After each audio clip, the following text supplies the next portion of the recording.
What's going on, GBA universe? This is TheUzigunner here bringing you people the very next episode of Trainer Cards, the show where the backgrounds of all coaches for this season of the GBA are covered.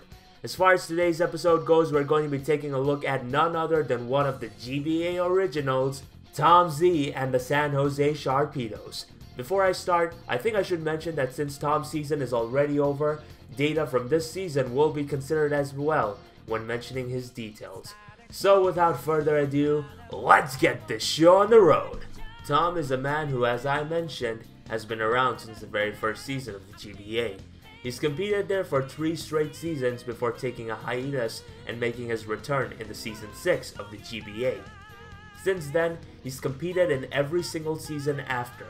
But other than the GBA, he's competed in the CCL for 4 straight seasons, which came to a halt in his 5th consecutive season as the league ended up dying. Other than that, he's currently competing in the PPL Division 1 along with helping new draft players out in this unique league known as Training Center. All in all, he's managed to earn a total of 47 wins and 54 losses, giving him a winning percentage of 46.5. Despite what you may see though, he still managed to reach playoffs a total of 5 times, which just goes to show that he is very familiar with being in it for the long haul. As far as the type of teams that Tom likes to use goes, these two would be the perfect example to show for it. In reality, Tom's drafting style wasn't exactly the same as during his first seasons. Prior to Gen 7, he'd usually obsess himself with drafting a bulkier / balanced performance team because in his mind, that's what the meta allowed during then. But as of now, he likes to draft pivot offense with a few reliably bulky mons or wilds, which overall allows him to apply lots of pressure leniently and pivot into his breakers too, which you can see in the 2 teams before you, in Current Black, Landorus Tarian, yes I'm saying it right this time around, Swallow, and so on. The transition from a defensive to a more offensive approach is definitely something that I can appreciate in him as a draft battler, so props to him. Throughout his run in League format, there have been occasions where he was able to make magic with some of his Pokemon, but if there was one that he managed to make most out of it with, it'd have to be none other than Big Black Kyurem. That's right, ladies and gentlemen, for the second time this monster makes its way to trainer cards, as in a span of 4 times drafted, Tom has managed to earn a total of 34 kills and 17 deaths, which is pretty admirable. Not only did he have great team support to complement the Ice King, but he also made sure to always know when to bring it in. He'd use the optimal sets and spread to make sure that it fulfills both roles in taking hits pretty well before being able to retaliate back with a hard-hitting move of its own. It also helps that Tom is the type of player that knows how to make aggressive plays and predictions every now and then, which combined with his well thought out sets paid great dividends for him in the long run. It's honestly another perfect example of why Current Black is undoubtedly one of the absolute best Pokemon in League format, and that there is little to no Pokemon that can do things as great as it can do. And now for the final segment of the video, let's talk about Tom as a battler. Tom's case in my opinion is rather complicated.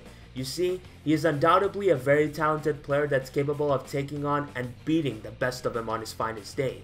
His understanding of a basic player psychology is quite strong, which gives him scope towards making amazing reads every now and then, which would throw his opponent for a loop. On his best day, he definitely knows how to set up a proper game plan and execute it with perfection, before eventually getting the better of his opponent. But you see, there is one thing that holds him back the most, and that would be confidence as well as consistency. Sorry about that. All these aggressive plays which I speak about only happen when Tom's being able to dictate the pace of the match and essentially is on the driver's seat. If it is the other way around though, well, not so much. Whilst he obviously does not crumble under pressure almost immediately, his plays really get neutered down to the point where instead his opponents have an easier time predicting him, and should they keep at it, they are the ones who eventually come out on top. As my fellow Aussie, the Flying Bird, so eloquently put it, Tom is like an Archeops, a Pokemon with amazing stats, great move pool, and great potential. But once it goes beneath 50%, Defeatist kicks in and makes it become a shadow of what it once was. In a sense, this is kind of what truly does represent him, as throughout this particular season of the GBA, whilst he's shown amazing flashes of brilliance in the 2 times he faced Monotui, his other matches never really went his way.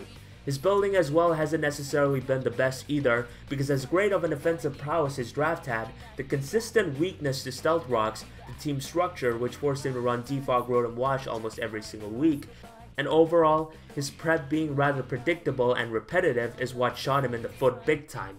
It also doesn't help that when he suffers 2 to 3 back-to-back losses, it really affects his mindset and playing ability going into each of his matches. So it really is a two-way street with Tom, as when he gets going, he ends up with fantastic records like 7-2 in the Season 6 of the CCL, whereas in this season of the GBA, he ended up going 4-8.